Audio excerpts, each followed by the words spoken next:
ಕೇಂದ್ರ ಸಚಿವರು ರಾಜ್ಯದಲ್ಲಿ ನಿನ್ನೆಯಿಂದ ಕೆಲವು ಕೃಷಿ ಇಲಾಖೆಗೆ ಸಂಬಂಧಪಟ್ಟಂಥ ಕಾರ್ಯಕ್ರಮಗಳಲ್ಲಿ ಭಾಗವಹಿಸಲಿಕ್ಕೆ ಏನು ಬಂದಿದ್ದರು,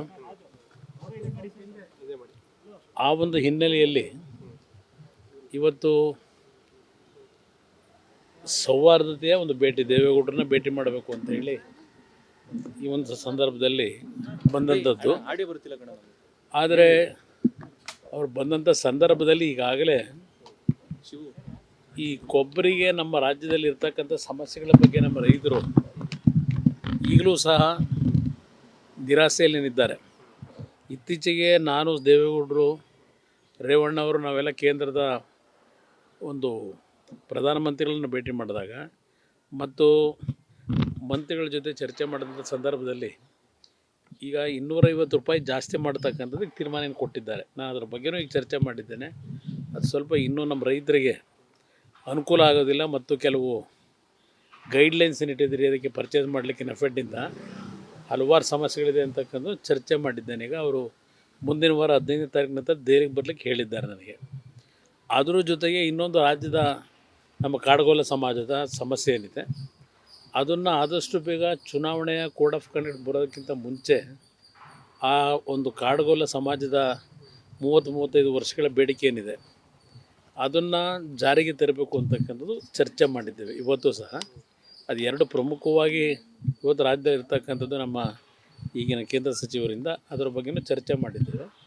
ಅಂದರೆ ಇದು ಒಂದು ಸೌಹಾರ್ದಯುತವಾದಂಥ ಭೇಟಿ, ಬೇರೆದ್ರಲ್ಲೇನು ವಿಶೇಷತೆ ಇರಲಿಲ್ಲ. ಡೆಲ್ಲಿ ವಿಚಾರಕ್ಕೆ ಎಷ್ಟನೇ ತಾರೀಕು ಹೋಗ್ತಾ ಇದ್ದೀರಿ ಸರ್? ಇದು ನನಗೆ 15ನೇ ತಾರೀಕು ಮೇಲೆ ಬರಲಿಕ್ಕೆ ಹೇಳಿದ್ದಾರೆ, ಸಮಯ ಕೊಡ್ತಾರೆ. ಅದೇ ಈ ಕೊಬ್ಬರಿ ವಿಷಯದಲ್ಲಿ ಸಮಸ್ಯೆ ಏನಿದೆಯಲ್ಲ ಅದರ ಬಗ್ಗೆ ನಾನು ಹಲವಾರು ವಿಷಯಗಳನ್ನು ಚರ್ಚೆ ಮಾಡಿದ್ದೇನೆ. ಇವತ್ತು ಇರ್ತಕ್ಕಂಥ ನ್ಯೂನತೆಗಳ ಬಗ್ಗೆ ಅದನ್ನು ನನಗೆ ನಮ್ಮ ಇಲ್ಲಿಯ ಒಂದು 2-3 ಜನ ಪ್ರಗತಿಪರ ರೈತರನ್ನು ಜೊತೆಲಿ ಕರ್ಕೊಂಡು ಹೋಗ್ತಾ ಇದ್ದೇನೆ. ನಾನು ಅವ್ರನ್ನೂ ರೈತರನ್ನು ಕರ್ಕೊಂಬರಬೇಕು, ಒಂದು 3-4 ಜನ, ಅದಕ್ಕೆ ಸಮಯ ಕೊಡಿ ಅನ್ನೋದನ್ನು ಹೇಳಿದ್ದೇನೆ. 15-16ನೇ ತಾರೀಕು ಸಮಯ ಕೊಡ್ತೀನಿ ಅಂತ ಹೇಳಿದ್ದಾರೆ. ಸಂಕ್ರಾಂತಿಯ ನಂತರ ಕೇಂದ್ರ ಸಚಿವ ಒಂದು ರೀಶಫಲ್ ಆಗುತ್ತೆ. ಕುಮಾರಸ್ವಾಮಿ ನಾನು ಅದು ಯಾವುದ್ರ ಬಗ್ಗೆನೂ ಚಿಂತೆ ಮಾಡಿಲ್ಲ ಬ್ರದರ್. ನನ್ನ ಚಿಂತೆ ಇರೋದು ಇವತ್ತು ಮೈತ್ರಿಯ ಒಂದು ಸಂಬಂಧ ಏನು ಬೆಳೆಸಿದ್ದೇವೆ. 28ಕ್ಕೆ 28 ಸ್ಥಾನಗಳು ಈ ಬಾರಿ JDS ಮತ್ತು BJPಯ ಮೈತ್ರಿ ಒಂದು ಹಿನ್ನೆಲೆಯಲ್ಲಿ ಅಷ್ಟು ಸ್ಥಾನಗಳನ್ನು ನಾಡಿನ ಜನತೆಯ ಆಶೀರ್ವಾದದಲ್ಲಿ ಗೆಲ್ಲಬೇಕು ಅನ್ನೋದೇ ನನ್ನ ಮುಂದೆ ಇರತಕ್ಕಂಥ ಅಜೆಂಡಾ. ಕೇಂದ್ರ ಸರ್ಕಾರದಲ್ಲಿ ಈಗ ಮಂತ್ರಿಯಾಗಿ ಏನು ಮಾಡ್ತೀರಿ?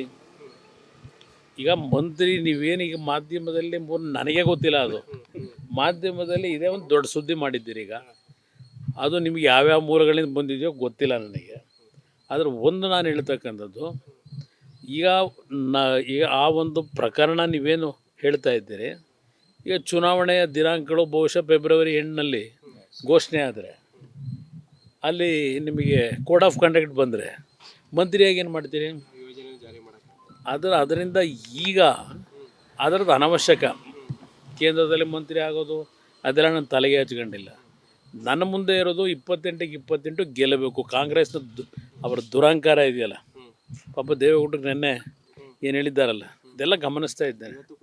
ಹೇಳಿದ್ದಾರೆ ಅವ್ರು ಏನೇನು ಮಾಡ್ಕೊಂಬಂದಿದ್ದಾರೆ ಇದೆಲ್ಲ ನೋಡಿದ್ದೀವಲ್ಲ. JDSನ ಮುಗಿಸ್ಲೇಬೇಕು ಅನ್ನೋದೇ ಅವ್ರ ಅಜೆಂಡಾ ಅಲ್ವೇ ಆ ಇಬ್ಬರು ನಾಯಕರದು.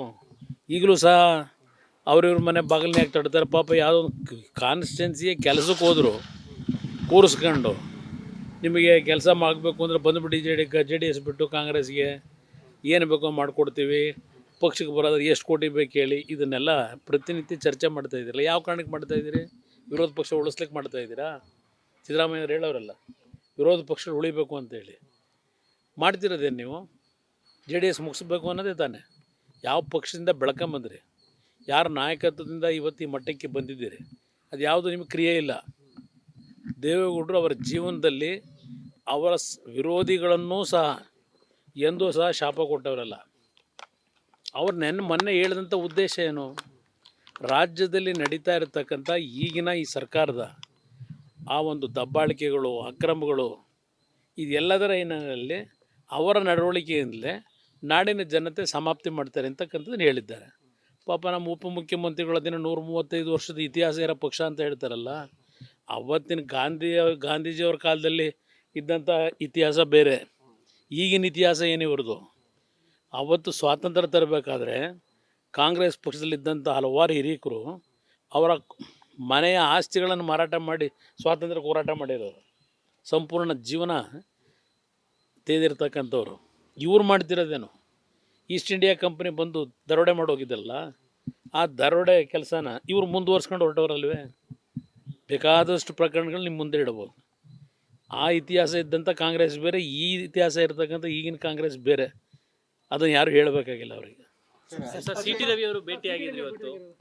ಏನೋ ಮುಂದೆ ಜಾಯಿಂಟಾಗಿ ಕೆಲಸ ಮಾಡಬೇಕಲ್ಲ, ಅದಕ್ಕೆ ಹಲವಾರು ವಿಷಯಗಳು ಚರ್ಚೆ ಮಾಡಿಲ್ಲ. ಯಾವುದೋ 2 ಕ್ಷೇತ್ರದ ಬಗ್ಗೆ ಚರ್ಚೆ ಎಲ್ಲರೂ ಭೇಟಿ ಮಾಡ್ತಾರೆ. ಈಗ ಅಂಥ ಸಮಯ ಬಂದು ಸುಮಲತಾ ಅವ್ರನ್ನೂ ಭೇಟಿ ಮಾಡ್ತೀನಿ. ಅವರು ಬಿ ಜೆ ಪಿನಲ್ಲೇ ಮುಂದುವರಿಯೋದಾದರೆ, ಬಿ ಜೆ ಪಿಯ ಪರವಾಗಿ ಅವರಿದ್ದರೆ ಅವ್ರನ್ನೂ ಭೇಟಿ ಮಾಡ್ತೀನಿ. ಏನು ನಾವೇನು ಇಲ್ಲಿ ಇಂಥ ಕ್ಷೇತ್ರದಿಂದ ನಾವು ನಿಲ್ತೀವಿ ಅಂತ ಹೇಳಿದ್ದೇವ, ಇಲ್ಲ ಇಂಥವ್ರಿಗೆ ತೊಂದರೆ ಕೊಟ್ಟು ನಿಲ್ಲಬೇಕು ಅಂತ ಇದ್ದೇವ, ಯಾವುದು ಇನ್ನೂ ನಾವು ಚರ್ಚೆನೇ ಮಾಡಿಲ್ಲ. ಇವೆಲ್ಲ ಪ್ರಾರಂಭಿಕ ಹಂತದಲ್ಲಿರ್ತಕ್ಕಂಥದ್ದು. ಈಗ ಬಿ ಜೆ ಪಿ ಪಕ್ಷದಲ್ಲಿರ್ತಕ್ಕಂಥ JDS ಪಕ್ಷದಲ್ಲಿರ್ತಕ್ಕಂಥವ್ರು ನಾವು ಒಟ್ಟಾಗಿ ಒಂದು ಸೌಹಾರ್ದತೆಯಿಂದ ಏನು ಕೆಲಸ ಮಾಡಬೇಕು, ಎಲ್ಲರ ಜೊತೆ ಕೂತು ಚರ್ಚೆ ಮಾಡೋಣಂತೆ. ಅದಕ್ಕೇನು ವಿಷಯ 28 ಸ್ಥಾನ ಅಂತ ಹೇಳಿದ್ರಿ, ಆ 28 ಸ್ಥಾನದಲ್ಲಿ ಕುಮಾರಸ್ವಾಮಿ ಅವರು ಇರ್ತಾರ? ಅದು ನೋಡೋಣ ಬ್ರದರ್. ನಾನಿನ್ನೂ ನಿಲ್ಲಬೇಕು ಅನ್ನೋ ತೀರ್ಮಾನ ಎಲ್ಲೂ ಮಾಡಿಲ್ಲ. ಆದರೆ ನೀವೇ ಬಯಸ್ತಾ ಇದ್ದೀರಿ, ಚಿಕ್ಕಬಳ್ಳಾಪುರದಲ್ಲಿ ನಿಲ್ತಾನಂತೆ, ತುಮಕೂರಲ್ಲಿ ನಿಲ್ತಾನಂತೆ, ಮಂಡ್ಯದಲ್ಲೆಲ್ಲ ಕ್ಲಿಯರೇ ಆಗಿ ಹೋಗಿದೆಯಂತೆ, ಬೆಂಗಳೂರು ಗ್ರಾಮಾಂತರ ಅಂತ ಅಲ್ಲಿ ಪಾಪ ಅವ್ರು ಬೇರೆ ನಿದ್ದೆಗೆಡ್ತಾವ್ರೆ. ಇದೆಲ್ಲ ನಡೀತಾ ಇದೆ. ಆ ಸಮಯ ಬಂದಾಗ ಹೇಳೋಣ.